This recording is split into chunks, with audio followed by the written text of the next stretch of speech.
Praise the lord. ఈరోజు దేవుని వాగ్దానము మార్కు సువార్త 12వ అధ్యాయం 38వ వచనం. మరియు ఆయన వారికి బోధించుచు ఇట్లనెను, శాస్త్రులను గూర్చి జాగ్రత్త పడుడి. వారు నిలువుటంగీలు ధరించుకొని తిరుగుటను, సంత వీధులలో వందనములను, సమాజ మందిరములలో అగ్రపీఠములను, విందులలో అగ్రస్థానములను కోరుచు, విధవరాండ్రులు దిగమ్రింగుచు, మాయా విశేషముగా దీర్ఘ ప్రార్థనలు చేయుదురు. వీరు మరి విశేషంగా శిక్ష పొందుదురనెను. మనము అబద్ధ ప్రవక్తల గురించి, అబద్ధ బోధకుల గురించి, అబద్ధ ప్రవక్తలు, పాస్టర్ల గురించి కూడా మనం జాగ్రత్త పడి ఉండాలి.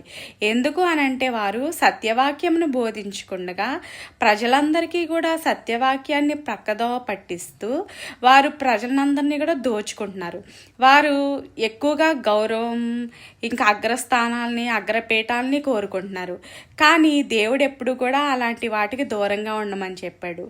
ఎప్పుడు కూడా మనము తగ్గించుకొని బ్రతకాలి.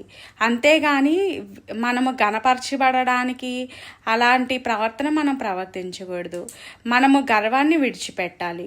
మనందరము కూడా దేవుని సత్యవాక్యమును ప్రకటించడానికి, వారి నుండి, అబద్ధ ప్రవక్తల నుండి, అబద్ధ బోధకుల నుండి కూడా మనం దూరపరచబడడానికి, వారి ఉచ్చులో మనం చిక్కుకోకుండా ఉండడానికి దేవుడు మనకు అందరికీ కూడా సహాయం చేయనుగాక.